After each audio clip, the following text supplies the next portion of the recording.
आप सभी को मेरा नमस्कार। आज आपके समक्ष एवोल्यूशन नामक रिलीजन के संदर्भ में कुछ वैज्ञानिकों के दिए गए कथन रखे जाएंगे और सोचा जाएगा कि क्या एवोल्यूशन अंतिम सत्य है। अगर मैं आपसे पूछूं कि आधुनिक विज्ञान की एक सबसे सुंदर बात बताइए, तो आपका उत्तर क्या होगा?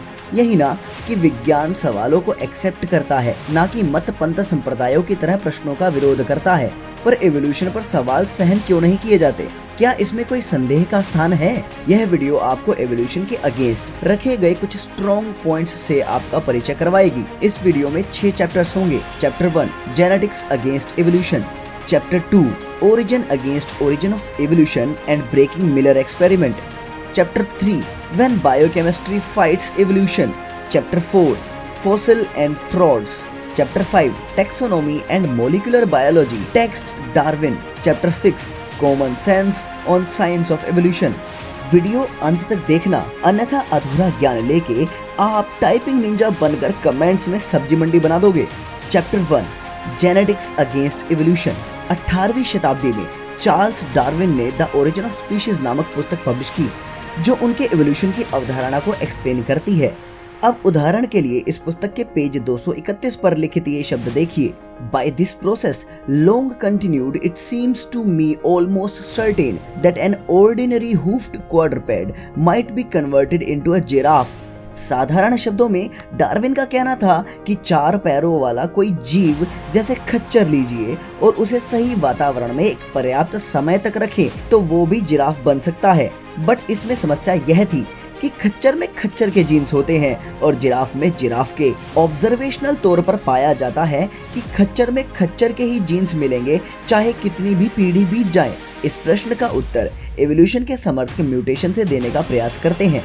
एवोल्यूशनिस्ट कहते हैं कि ऑर्गेनिज्म में म्यूटेशन के माध्यम से कुछ गुण आ जाते हैं जिससे वह बेटर अडेप्ट कर पाता है, और पीढ़ी दर पीढ़ी आए म्यूटेशन से धीरे धीरे फिश मनुष्य में इवॉल्व हो गई। डॉक्टर ली स्पैटनर, जो MIT से फिजिक्स में BS हुए और फिजिक्स और बायोफिजिक्स उनकी फील्ड्स थी, उन्होंने जॉन हॉपकिंस यूनिवर्सिटी में 1 दशक तक इंफॉर्मेशन थ्योरी भी पढ़ाई। उनकी एक बुक पब्लिश हुई थी, नाम था not by chance shattering the modern theory of evolution. अब इस पुस्तक का पेज 131 देखिए। Among all the mutations that have been studied, there are not any known clear examples of a mutation that has added information. In all the reading I have done in the life sciences literature, I have never found a mutation that added information. तो basically ये कहते हैं कि अपनी दशकों की study में इन्होंने एक भी ऐसी म्यूटेशन नहीं देखी जो जेनेटिक इंफॉर्मेशन ऐड करती हो। पर इस बात के रेफ्यूटल में एवोल्यूशनिस्ट एंटीबायोटिक रेजिस्टेंट बैक्टीरिया का उदाहरण देते हैं। वे कहते हैं कि अगर म्यूटेशन से बैक्टीरिया स्ट्रॉन्ग हो सकते हैं तो बाकी क्रिएचर भी स्ट्रॉन्ग हो सकते हैं। स्पैटनर ने अपनी बुक के पेज 139 से 141 पर इस क्लेम को आड़े हाथ लिया है। उन्होंने यहाँ स्ट्रेप्टोमाइसिन पर हुई रिसर्च बताते हुए कहा है, Scientists have studied how streptomycin and other mycin drugs keep bacteria from growing and how a point mutation makes bacteria resistant to the drug. They found that a molecule of the drug attaches to a matching site on a ribosome of the bacterium and interferes with its making of protein. With the drug molecule attached, the ribosome is unable to put the right amino acids together. When it makes protein, it makes the wrong proteins. It makes proteins that don't work. The bacterium then can't grow, can't divide, and can't propagate. A point mutation makes the bacterium resistant to streptomycin by losing information. If a mutation in the bacterium should happen to change the ribosome site where the streptomycin attaches, the drug will no longer have a place to which it can attach. The drug molecule cannot attach to the ribosome, so it cannot interfere with its making of protein and the bacterium becomes resistant. We see then that the mutation reduces the specificity of the ribosome protein, and that means losing genetic information. This loss of information leads to a loss of sensitivity to the drug and hence to resistance. Even though resistance is gained, it's gained not by adding something but by loss of information.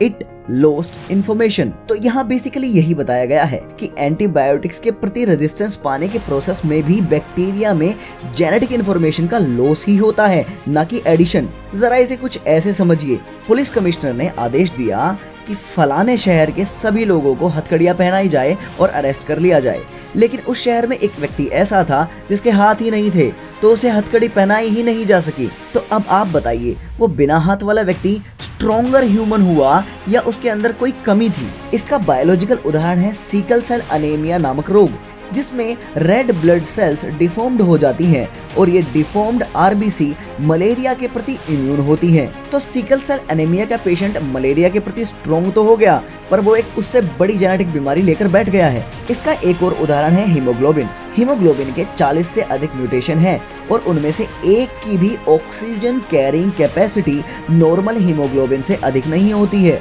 Erst chain एक German biochemist थे जो कि penicillin की development में किए गए योगदान के लिए नोबेल प्राइज के को रेसिपिएंट थे।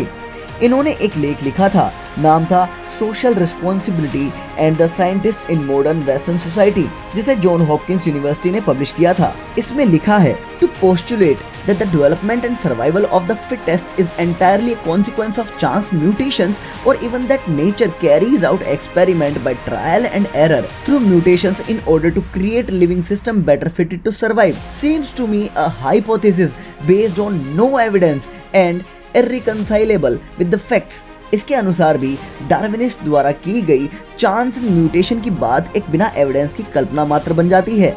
Chapter 2 origin against origin of evolution and breaking Miller experiment.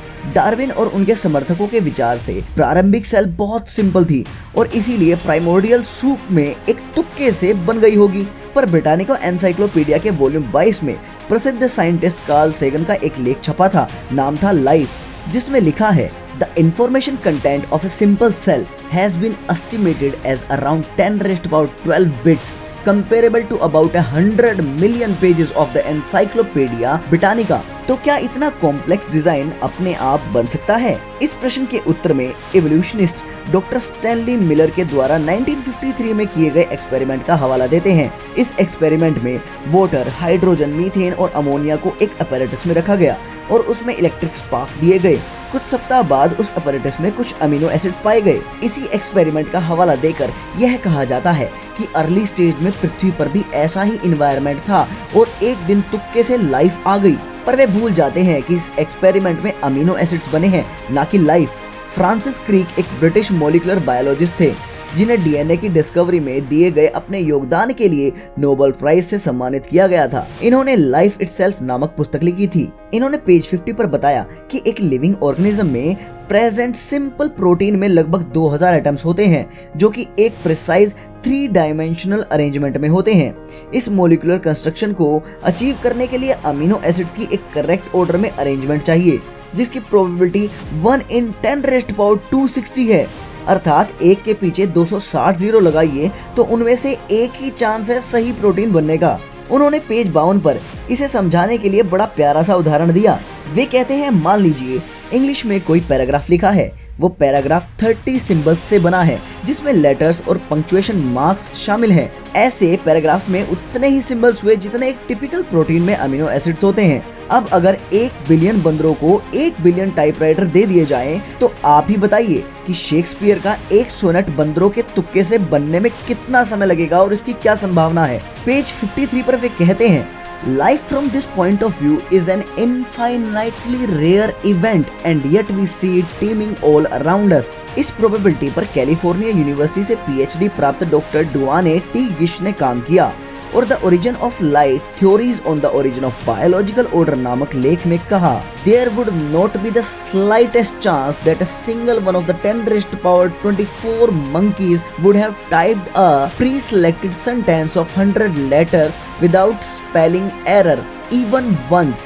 Chapter 3 When Biochemistry Fights Evolution। Michael J Behe एक प्रसिद्ध बायोकेमिस्ट हैं।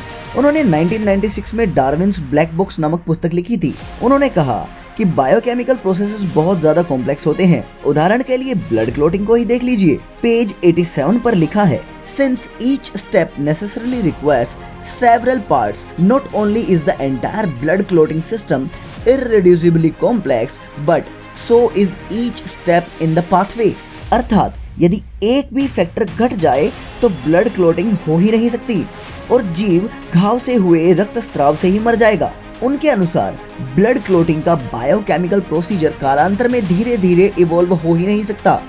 ऐसे ही इम्यून सिस्टम भी इररिड्यूसिबली कॉम्प्लेक्स है। अब अगर ये लाइफ सेविंग या कहे सर्वाइविंग टेक्निक से एवोल्यूशन का रिजल्ट नहीं है तो क्या एवोल्यूशन पर संदेह नहीं होता। Chapter 4 fossil and frauds. अब प्रश्न है कि क्या प्लियोन्टोलॉजी अर्थात फॉसिल्स की स्टडी एवोल्यूशन को सपोर्ट करती है। जब आप अपनी पाठ्य पुस्तक देखते हो तो वहाँ आपको डार्विन का ट्री ऑफ लाइफ दिखता है, जिसमें सब जीव एक कॉमन सिंगल सेल्ड क्रिएचर रूपी जड़ से आते हैं। डार्विन के अनुसार छोटे छोटे जीव धीरे धीरे इनवर्टिब्रेट्स अर्थात बिना रीढ़ वाले जीवों में इवोल्व हुए थे। अब आपको कैम्ब्रियन रॉक के बारे में जानना होगा। कैम्ब्रियन रॉक वो हिस्सा है जहां सबसे पुराने इनवर्टिब्रेट्स के फॉसिल मिलते हैं। इन फॉसिल्स के बारे में 1986 में पब्लिश्ड नेचुरल हिस्ट्री मैगजीन के वॉल्यूम 95 में American palaeontologist Stephen J Gould ने लिखा था, the problem of the Cambrian explosion has proceeded since our more extensive labour has still failed to identify any creature that might serve as a plausible immediate ancestor for the Cambrian faunas. अर्थात इन fossils की extensive study के बाद भी ऐसा कोई creature नहीं मिलता जो इन जीवों का एंसेस्टर रहा हो। इन शॉर्ट डार्विन का पेड़ एक कल्पना मात्र हो सकती है। इसके सपोर्ट में एक क्लेम और देखिए। American zoologist Gareth J Nelson का न्यूयॉर्क एकेडमी ऑफ साइंसेस के एनाल्स में origin and diversification of teleostean fish नामक एक लेख मिलता है, जिसमें लिखा है, it is a mistake to believe even that one fossil species और fossil group can be demonstrated to have been ancestral to another.